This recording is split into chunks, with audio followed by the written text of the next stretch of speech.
Hello, and welcome to the Reach or Miss Show, the podcast for the customer-focused entrepreneur, where Hayut Yogev speaks with entrepreneurs for entrepreneurs about reaching or missing the critical point of approaching the right customer with the right message at the right time and place. The point where business success starts. And here is your host, Hayut Yogev.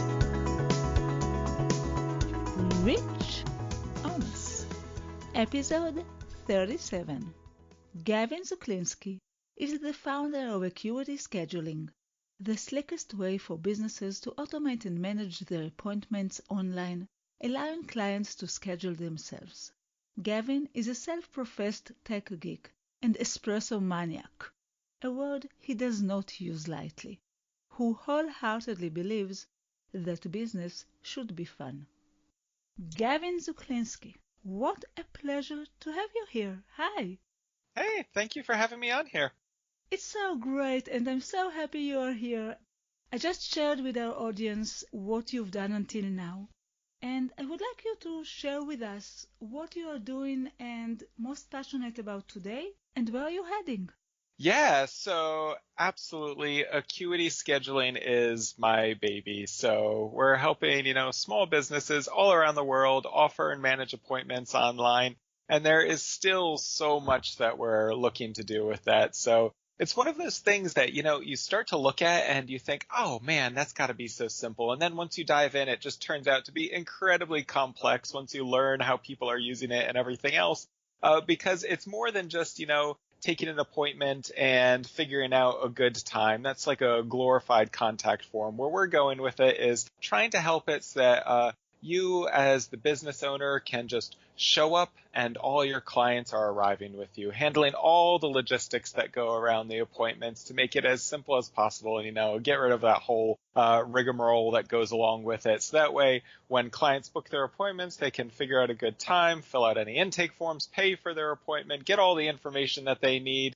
You can set it up so that you remind them in advance. So you can set up like a little drip series of reminders to tell them a week in advance, hey, you got an appointment coming up. Like, don't forget to do X, Y, and Z. Hey, you got an appointment in a couple days. By the way, make sure you, you fast before your appointment, or make sure that you have a good microphone handy, and then let them know right beforehand to follow up automatically afterwards that you can get people to rebook with you and give them all the information that they need. So it's a lot more than just, figuring out a good time that's available, and it's helping somebody run their business a little bit more smoothly. So there's a lot to go in with that, and still a ton that we're working on for the future to make it even smoother. It's always so complicated because on one hand, we want it to really be the best tool for the person who uses that, and we want to add as much as possible, and on the other, it must be simple. Mm-hmm. This is the thing that quite a lot of startups are actually finding themselves in the middle, because as much as you put in it, it's perhaps not as smooth as it can be. Yeah, exactly. And that's totally the line to balance too.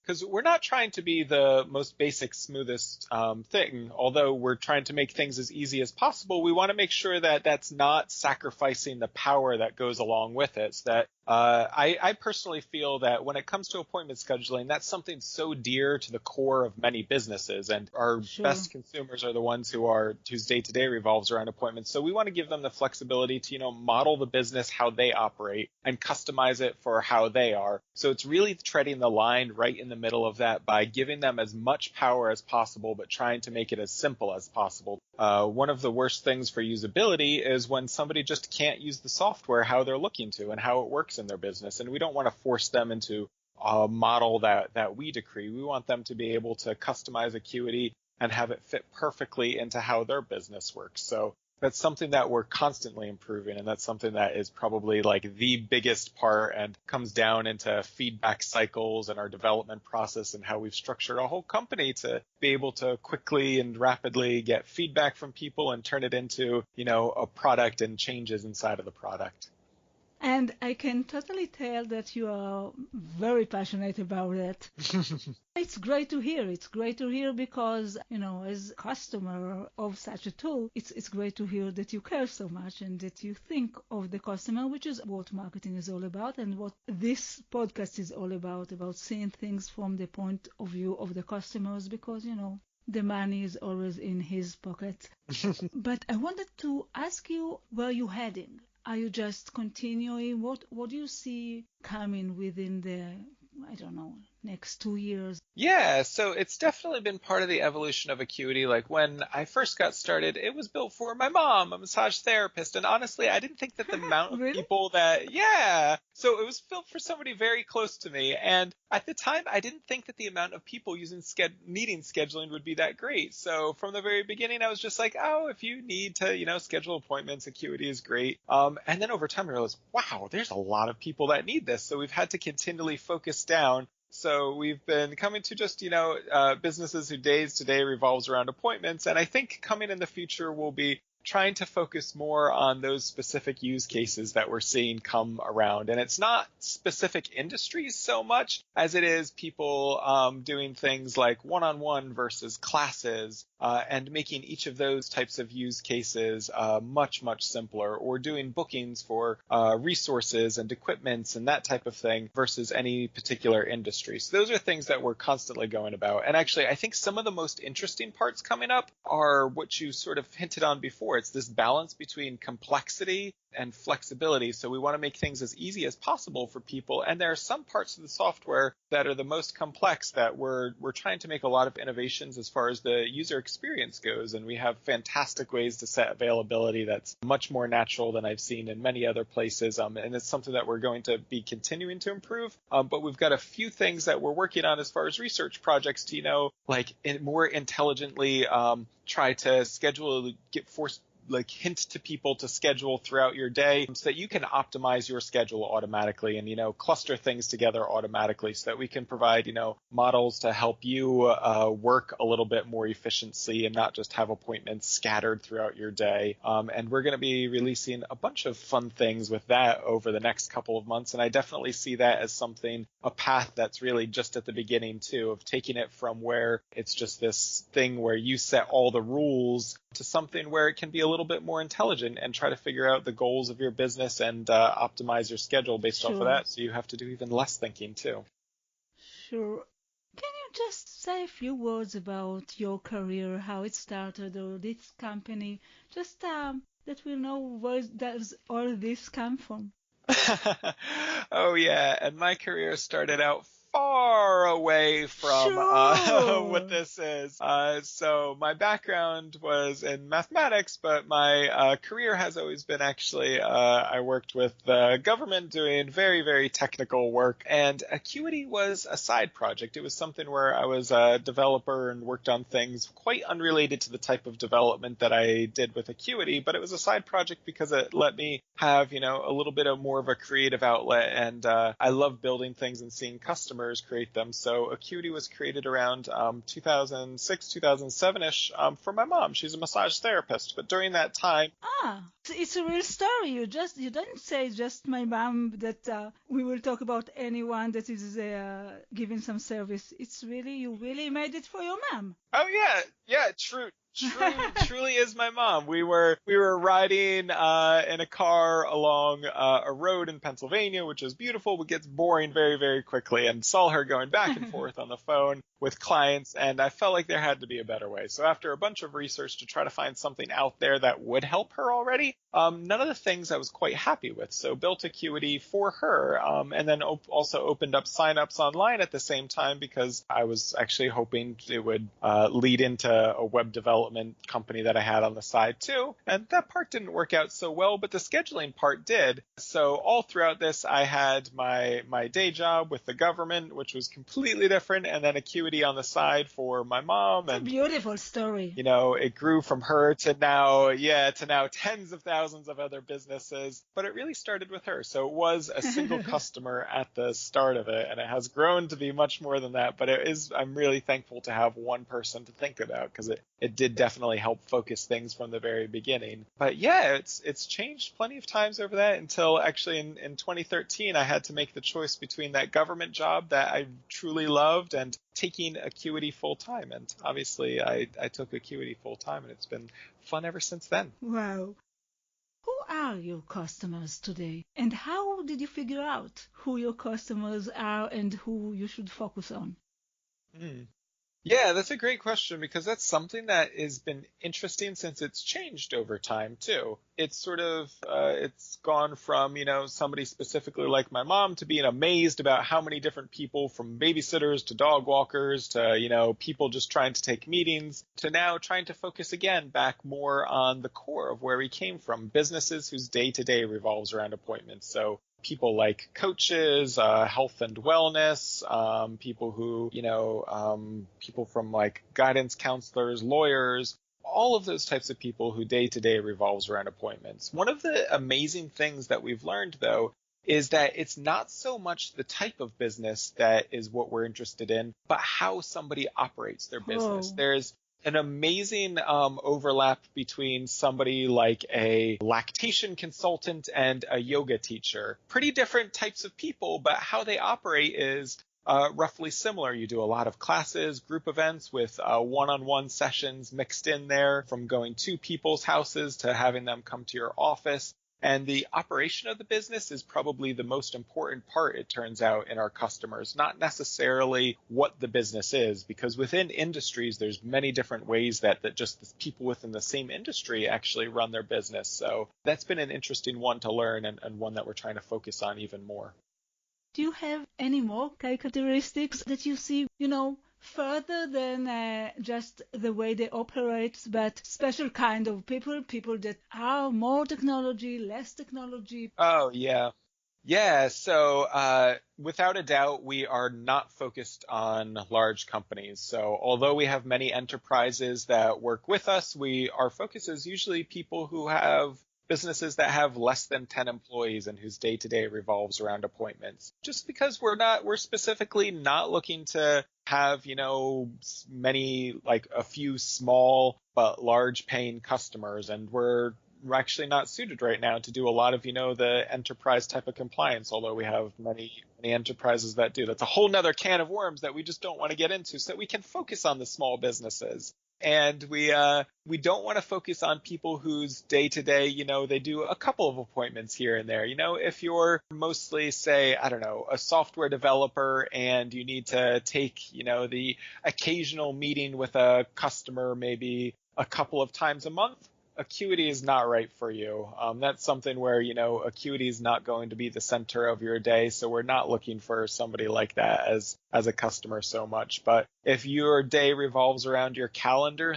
those are the types of customers we're looking for. As far as technology goes, we run the gamut between there. So we have really fantastic support. And a lot of that it's been interesting to see over time that as the software gets easier to use, that the baseline technology needs for people are a little bit lower, so that people who have barely any experience with technology can get into it. However, you still need to be comfortable enough to, say, direct your clients to book appointments online, and that takes less than like a sophistication with technology. It requires like a comfort and a trust in technology. So yeah, so I think it's more of a personality trait than anything with training as far as that goes.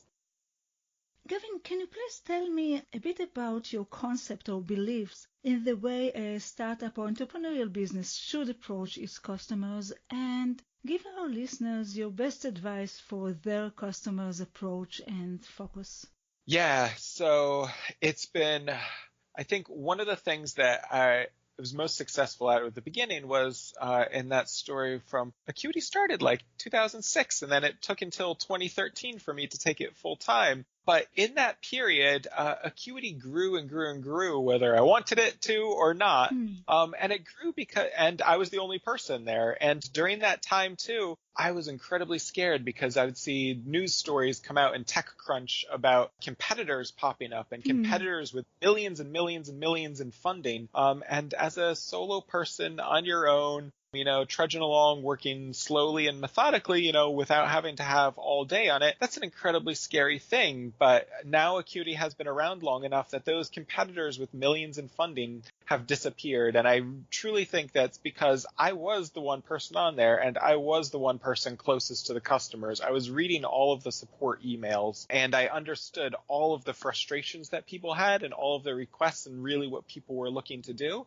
And because of that closeness to the customer, I was able to build Acuity into something that they truly wanted and something really focused. And that is the reason that we succeeded. And that's the reason that I was sort of forced to make the decision to take it full time. So as we've grown now from, a time when it was just me to now 25 people, wow. I've tried to keep that as something, core to the business of trying to stay close and have a very tight feedback loop, especially from customer support and along with several different balancing sources of information like UX interviews and surveys and a bunch of other sources, just that we have a very holistic picture of who our customer is, what they're looking for, and can quickly take anything and react to it.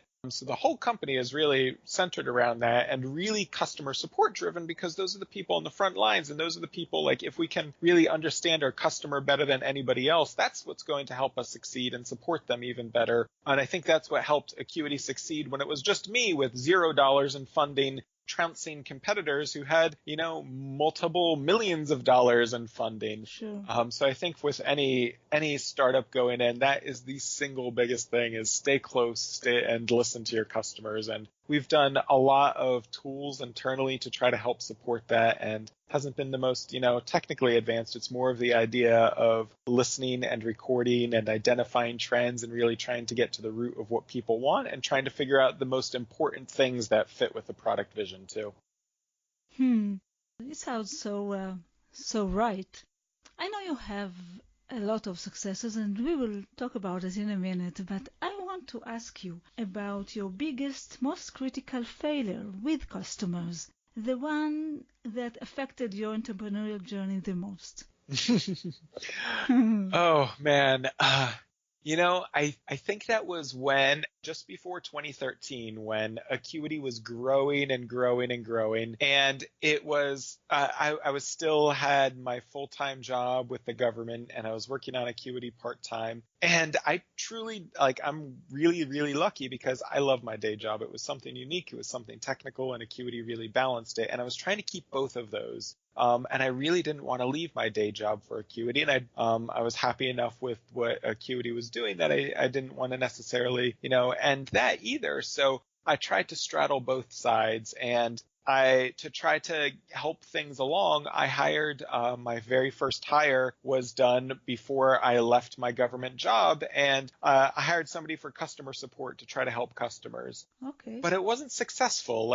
If you what I found was I hired somebody and I wasn't around during the day. I wasn't able to properly train them. I wasn't able to respond to things. And hiring somebody for customer support doesn't mean that you have less work. It just means now you have more time to focus on, the noisier things and taking out some of those things. So one of those biggest failures was, trying to balance both sides without diving fully into Acuity. And it just ended up being a lot more work with somebody in support who wasn't properly trained and then just having to, deal with a couple more mishaps from that and trying to help them get better. And at the same time, I still had a lot of improvements and things to do. So if I were to go back, I think that's one of those things that I would change. Instead of, trying to take it halfway and balance both of those things, I really should have just from the very beginning then dove into Acuity full time. And because you can't really, outsource your customer support side.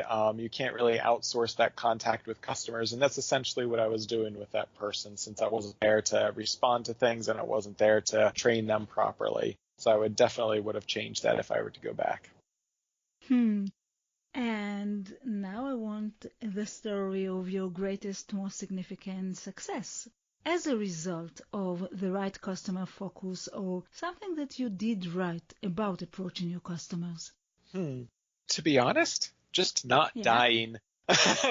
Acuity is definitely one of those stories that has been slow in the running. And I think one of the things that I'm most happy about is all the things that I didn't do too. All the areas where we get approached by people about partnerships, we get approached with people about ideas and everything else, and staying true and focused to the company. And during that period of time where Acuity was just me, and like I mentioned before, there were all these competitors with millions in funding. To be honest, that to me, that is the thing that I'm happy about, is to see over time all of these things that were, really scary business developments at the time turn out to be complete non-issues. We see large competitors, releasing features, or large companies like Groupon at the time and Square and all of these people purchasing and building scheduling programs. And it turns out to be complete non-issues that have had zero impact on our business. If anything else, it ended up growing. And I think that success really did come from just staying honest to ourselves, not getting distracted by things that were away from the core of our business. And that success is like that slow growth over time. And that slow really comes from a series of good decisions, and a series of decisions really rooted in our customers. So it doesn't sound very dramatic, but to me, it's a very happy thing. Yeah. No, it is. I think it is. And I just wanted to say that what you're talking about, it sounds like whether you decided strategically about it or you just felt this is the right thing to do, that you were really focusing all the time. And I believe that once you understand where you should focus, then you should know what your competitors are doing, but it's not this the story. The story is to really focus on the right place for you and go there. And I myself, when I was in charge of so many businesses, I always knew that once we understood where we are, where the competitors, and especially where the customers are, you should just focus on that and it will work. Yeah, absolutely. And that's one of those things that I did very unintentionally at first, but then looking back, and I think that's one of those things that as a company grows, like when it's just you and it's just a couple of people, those unintentional things that you do and is just part of your nature just happen, and they can succeed that way. But as you grow the company and you go beyond 5 to 10 to more people than that, you need to take a lot of those things that you internally do and internally made you successful at the very beginning and push those out to make sure that it's something that's verbally stated and clear to everybody around you, that these are the things that we truly care about, that we do care about our customer. As obvious as those things are, when the company grows, it's easy to dilute what you're feeling. Right. And so, what you're saying is very true, and it's definitely even more important as you grow. And I would like you to recommend the best or most effective technological or digital tool that's related to customer focused marketing and sales. And I want to say, there's so many technological tools out there. And what I'm looking for is not another one to add to the list, but the one that the successful entrepreneurs really using, and it works for them. So it will probably work for some other entrepreneurs out there. Yeah, so for us, as far as sales and marketing, a lot of our tools are very automated, but I think one of the things that feeds into this the most is when we do our customer research interviews, we're able to figure out a little bit more about what really drives people, even more than we get from our support and types of things, and we're able to see their personality and their wording and everything else. So to try to support that, we do lots and lots of user interviews for Acuity, and we actually use Acuity to help drive them. So we have Acuity integrated with GoToMeetings, so people get an automated email after they sign up, a small percentage that says, hey, you want to get a $100 Amazon gift card, sign up here, and it brings them to a link for Acuity that they can sign up for an interview. We automatically collect a lot of their information through there. It schedules the video conference inside of GoToMeeting, and then gives them a link that they can view it and everything else. And that's all handled automatically. So our UX folks can just show up at the time of the meeting and take the chat and record it too. And we're able to share that throughout the company. And that helps inform everything we do. And it's really just the words of the customer that have helped us shape our marketing the best with that.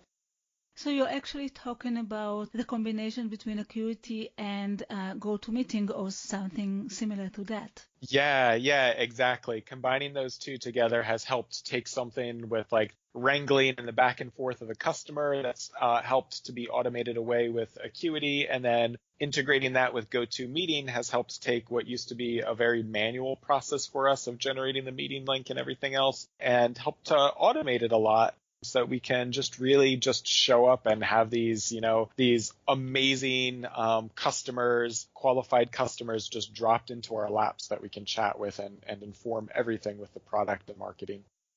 Great. And was there any person? It can be a service provider like mentor, consultant, or it can also be a book that impact your customer success and can help other entrepreneurs as well.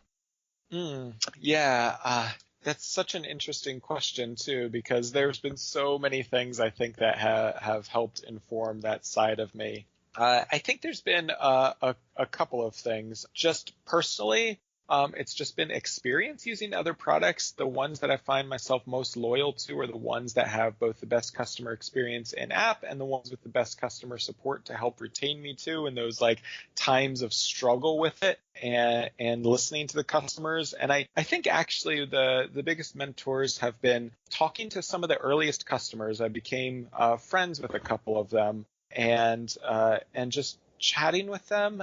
And one of them was a business owner who was with me in New York City, and I had chatted with him a couple of times, and he was very honest with me in a lot of conversations, and I think that helped really inform me. And one of them, he was very honest and said, like, look, you really did not have the best product when we were looking for our things. What we loved most was that it felt like we had a direct line to the owner and the product developer, and I went, wow, holy crap, like, I guess that's true. Like, Acuity at the time early on was not very good. It was really because of me as the person behind it, and that's something that I had to keep. So I think those early customers were really like the mentors that helped drive Acuity later on too.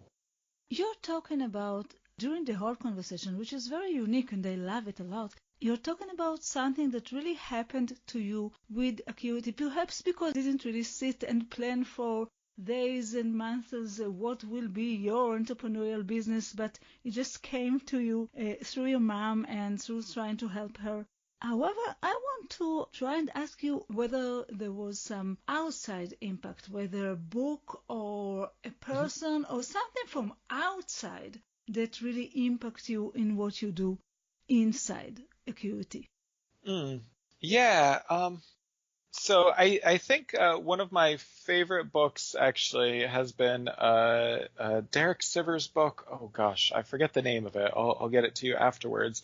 But one of the themes from his book is being very honest with yourself about what you truly want in your business, whether that's actually making revenue or being happy or just, building something. And a lot of the people that you talk to, they have very idealized things like, oh, I want to help make the world a better place or anything else, or, oh, I want to make a lot of money. But often what people truly want is to be known and have recognition or have some sense of power, or sometimes just truly make a lot of money and not necessarily, make the world a better place. And I think that was very eye-opening to me too, like to be truly honest about what you want in your business. And to me, it's not, growing to be the biggest thing. And I'm also, to be honest too, not somebody that's like make the world a better place, although that's nice, definitely something that I care about. It's that I want to be personally happy and I want to feel happy throughout this. And I think to feel happy, I have to be working with people that are happy and that I really get along with, and I have to be in a happy workplace, and I also have to have happy customers too.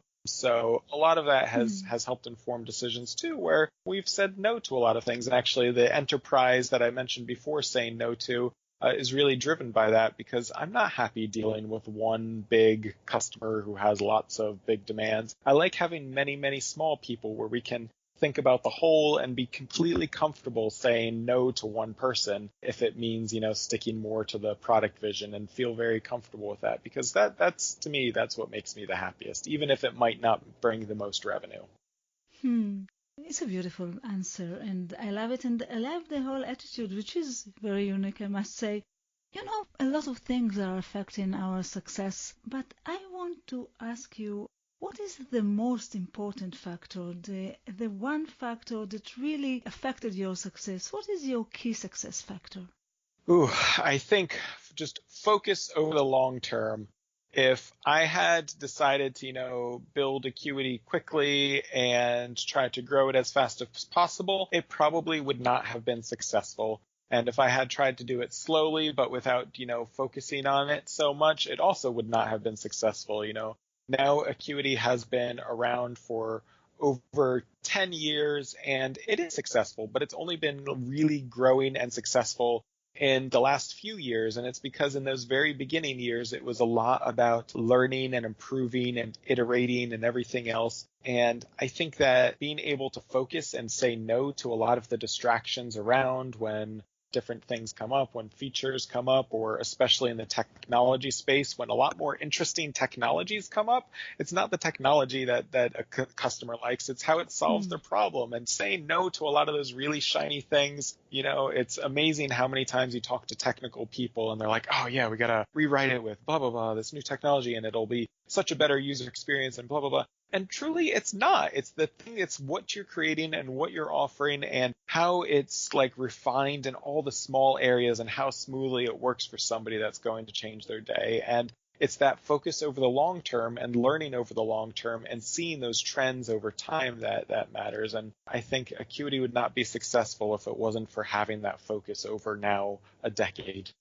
I would like to end the questions and ask you, what is the best way to contact you and to connect with you for any of our listeners that really want to be in touch? Yeah, absolutely. The best way to connect will be through, I'll set up a link right after this, Sure.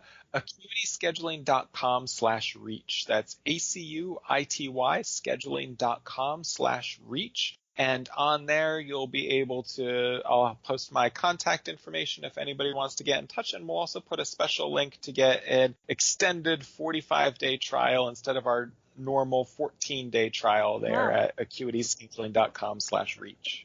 As we talked about before, I am going to try and use it. So I think it's a great opportunity and thank you for that. And Gavin, I would like to thank you. I really enjoyed this conversation and it was special and different, and I really want to thank you for being here. Thank you so much. It's been a pleasure talking with you. Thank you. Bye-bye. And for you, our listeners, until the next time, it all goes down to this. You either reach or miss. Keep reaching your goals and vision. Bye. Thank you for listening to the Reach or Miss Show, the podcast for the customer-focused entrepreneur. You can find all the information, links, and resources that was mentioned at the show in our website, reachormiss.com. See you next week.